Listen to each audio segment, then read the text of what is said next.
Capital Radio. Arrancamos la mañana. Saludos cordiales a quienes nos escuchan en sintonía regional a través de Capital Radio Canarias. Durante 2 horitas estaremos acompañándoles en los mandos técnicos Miguel Ángel González Padilla y en el micrófono esta que les habla, Tere Coello.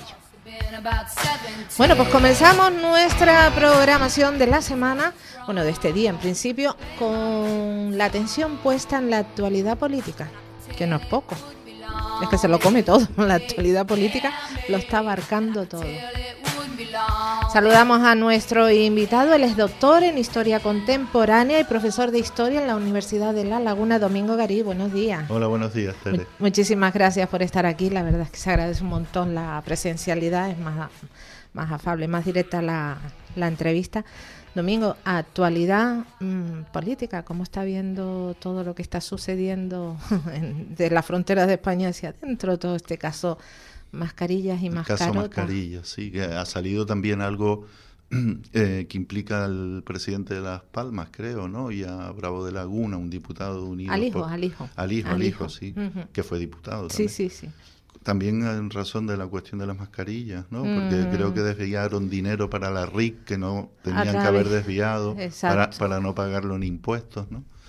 Bueno, y el caso de las mascarillas creo que básicamente es una sinvergüencería, que se decía, que haya gente con tan pocos escrúpulos que se pone a hacer negocios en un momento crítico donde está muriendo mucha gente y se ponen a hacer negocios con por qué no hay mascarillas y son capaces de engañar a su madre con tal de ganarse unos millones de euros y en fin, es un poco también la lógica del modelo económico neoliberal en el que nosotros vivimos, ¿no? Por eso saltan a izquierda, a derecha, están todos implicados, porque es una lógica de funcionamiento, ¿no? O una parte muy importante de la lógica de funcionamiento de la economía monetaria, del modelo neoliberal en el que vivimos, ¿no? Que al final lo único que premia es la rentabilidad del capital y ya está, ¿no? Por encima de la suerte de las personas. Qué bárbaro, qué horror.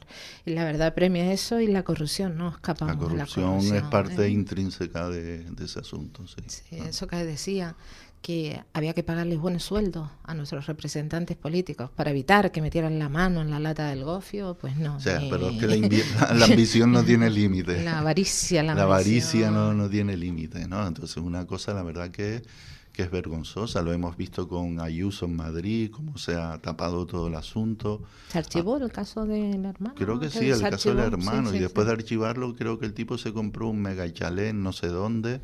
Pues me imagino que celebrando que se quedó con el dinero. Que no lo pillaron. Es como en el oeste, ¿no? Coge el dinero y corre.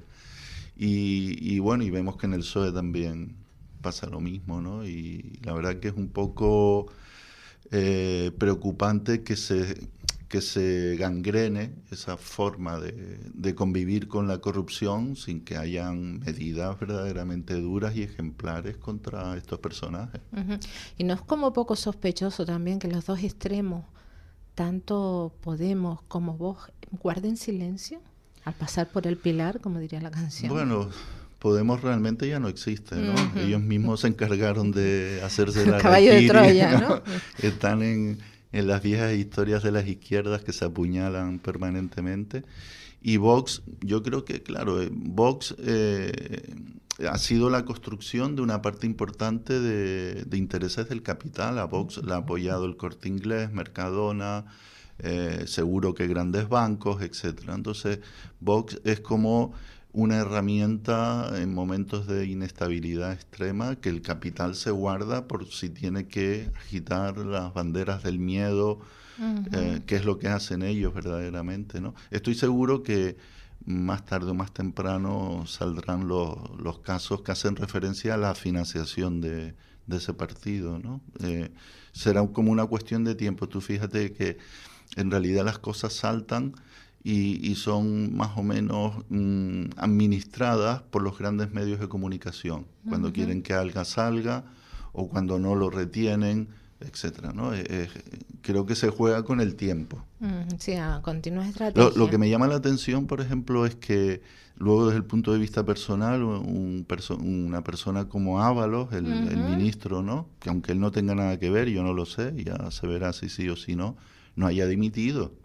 O sea, tú tienes que dimitir porque tú... O sea, dejar el acta, dice. Claro, tú elegiste a un tipo que te salió rana. Oye, tú eres el responsable de eso. Él ha dicho que no deja el acta porque lo decía ayer o antes de ayer, este fin de semana en un medio, no sé para si... defenderse. Porque el aforamiento era una manera de defenderse también, pero ¿no? es que me parece una cara dura, o sea, me parece una cara dura muy considerable. Tú tienes que dimitir, aunque tú no te hayas llevado un duro, eso da igual, pero tú eres el responsable de esa gestión. Y te estás atrincherando igual que hace la gente del PP, ¿no? Se esconden detrás de esto, de estar aforados o de lo que sea, o de sus relaciones de poder en las altas instancias para escapar el pellejo. Eso no puede ser. Y hoy presentaba, creo que ya está presentada por escrito, la petición de dimisión de la presidenta del Congreso, Francina Armengol. Lo interponía el Partido Popular. ¿Debería dimitir Francina Armengol? No he seguido el caso. ¿Cuál es la causa? No, lo mismo, caso mascarilla, pero ahí sí que está bastante más... Hay papeles. Es que el problema es que el PP no tiene ninguna credibilidad porque es un partido corrupto. Ha sido condenado por la justicia española como un partido corrupto a raíz del caso aquel de... ahí tenemos a Sánchez en el gobierno, ¿no? La moción de censura. Exactamente, a raíz de los tremendos casos de corrupción del Partido Popular, ¿no? Que lleva en su propia estructura partidaria, ha sido condenado por ser un partido corrupto. Dejamos todo esto porque la verdad que es un capítulo más de la España del Lazarillo de Tormes, de Rinconete y Cortadillo, de todo esto, ¿no? Bueno, me parece que la picaresca y todo este entramado nos persigue con la historia. Y ponemos la atención en otra actualidad política y más bien bélica que está sucediendo pues aquí en las fronteras de Europa, tanto por un lado Rusia en la invasión a Ucrania, como aún más dolorosa Israel, ese genocidio que está el gobierno de Israel que está haciendo en la franja de Gaza. Domingo, ¿hasta cuándo vamos a ver en directo estos asesinatos, este genocidio? Y me permito llamarlo así. Yo creo que hasta que no haya una derrota militar de Israel, porque este episodio que estamos viviendo ahora, que es muy extremista, muy doloroso, que además se está retransmitiendo por redes sociales, las televisiones occidentales mucho menos, porque como hay un nivel, digamos, de empatía con la causa israelí en Europa y en las grandes cadenas, algunas veces se cuelan informaciones críticas, pero en general no se está mostrando toda la dureza del asunto, ¿no? Ni se está haciendo una descripción que se ajuste a la realidad de una población que está siendo exterminada. O sea, en este último siglo hay 3 grandes regímenes que son regímenes odiosos, que es por la cantidad de muertos el régimen nazi, por supuesto.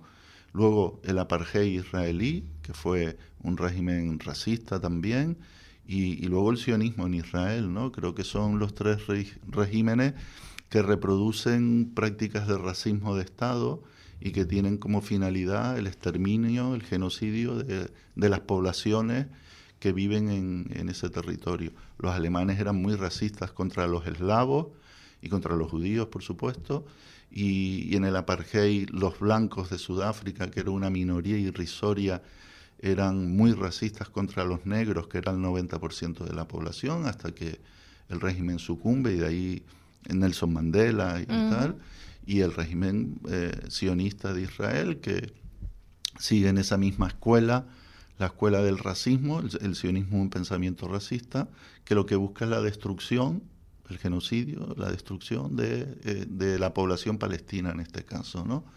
Y luego yo creo que hay que señalar desde el punto de vista geopolítico que Israel es un régimen que internacionalmente aún no ha reconocido sus propias fronteras. ¿Por qué? Porque Israel tiene la ambición de seguir expandiéndose.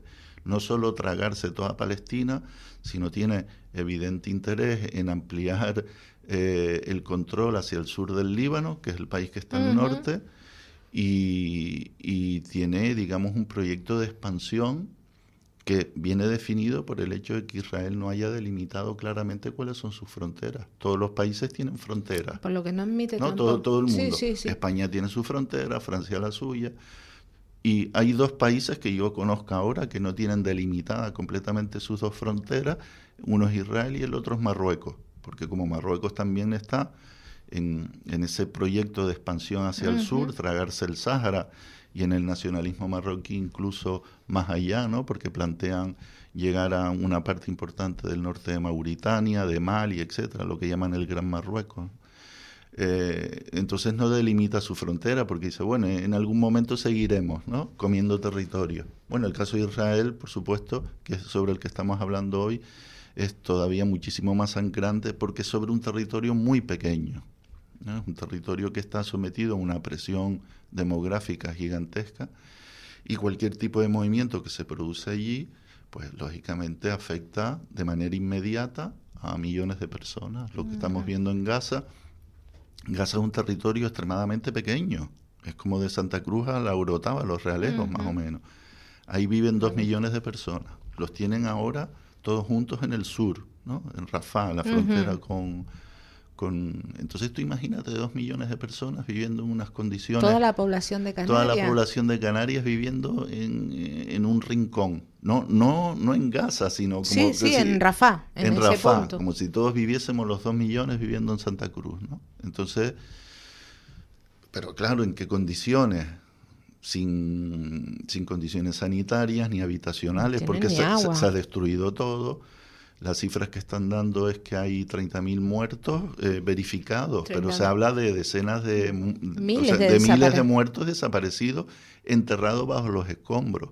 Más de 700.000 heridos, muchos de los cuales será gente que quedará inválida, que ya tendrá que ser dependiente o gran dependiente. Sí, muchos de ellos han perdido piernas, Exactamente. brazos. Estamos hablando de un porcentaje que puede rondar el 10% de la población, es decir, una verdadera barbaridad de la población palestina de Gaza, ¿no? El 70% de esos 30.000 asesinados son niños y niñas menores. Y mi pregunta es, ¿hasta cuándo Europa, Estados Unidos, va a permitir a Netanyahu que siga haciendo lo que le da la gana? Porque creo que hasta Sudáfrica instó a la Haya para que se tuviera claro las acciones, y la Haya ha dicho que no es un genocidio. No, pero vamos a ver, es verdad que la Corte de Justicia no falló todo lo que, es decir, no sentenció a favor de todo lo que pedía Sudáfrica, pero sí le dijo a Israel que no cometiese genocidio, que tuviese cuidado con la población civil. Pero eso es como si a mí me dicen ten cuidado al cruzar. Exacto. Y yo cruzo por donde me da la Pero gana. Quiero decir que fue, bueno, todo el mundo interpretó la sentencia aquella como una de cal y otra de arena, ¿no?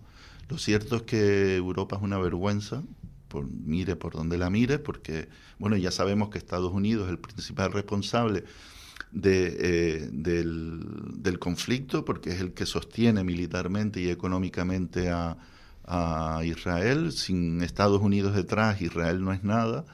Pero, ojo, es que Alemania es el segundo país que a día de hoy está financiando a Israel, que es una cosa de loco, porque es como que los alemanes quieren limpiar su recuerdo traumático del genocidio que cometieron contra los judíos, apoyando un genocidio contra los palestinos. Es decir, lo de Alemania no hay por dónde cogerlo.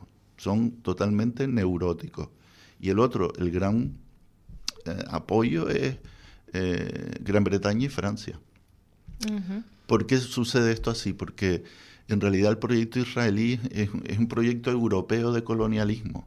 No es una coincidencia histórica que Israel esté situado donde está situado. Fue situado allí por los británicos en 1917, porque ellos querían tener control sobre una zona muy rica desde el punto de vista energético que Europa quería seguir o quería empezar a explotar en aquel entonces de manera seria, ¿no? Porque sabía que toda la economía industrial de entonces se iba a sentar sobre el petróleo y el gas, y ahí están los grandes pozos de petróleo y de gas del mundo, ¿no? Entonces Israel fue colocado allí para ser de territorio colonial europeo y generar un colonialismo de colonos que se llama hoy, es decir, un montón de población que va a sustituir a la población nativa de la zona. Y ese Esa es la gran responsabilidad de Europa, pero desde hace ya mucho tiempo esa gran responsabilidad europea ha sido superada por la responsabilidad norteamericana, ¿no? Ayer las cosas están llegando a un punto de una magnitud tan grande que ayer la vicepresidenta norteamericana, Kamala Harris, hizo una intervención en un foro público, no recuerdo en dónde, pidiéndole contención a Israel, que parase lo que está haciendo. Fíjate, con un montón de palabras moderadas, pero por lo menos la tipa dijo algo, ¿no? Porque... Sí, bueno, asistimos con sorpresa. El viernes creo que Jordania fue la que impulsó el que llegaran a través de paracaídas alimentos a la población de Gaza, y el sábado o el domingo, no estoy seguro, lo hacía Estados Unidos. Pero es un poco sospechoso que esa reacción de Estados Unidos, tanto la de lanzar comida con los paracaídas como la intervención de Kamala Harris, sea después de ver el gran abstencionismo de apoyo a Biden en las primarias por parte de la población árabe de Estados Unidos. Claro, hay un interés claramente, ¿no? Aquí nadie vende voluntades gratuitamente, sino todo tiene un precio. Pero bueno, es significativo que la vicepresidenta, aunque la verdad que Kamala Harris ha pasado desapercibida en la legislatura, pero bueno, está ahí en un puesto de poder y que diga esto, en fin.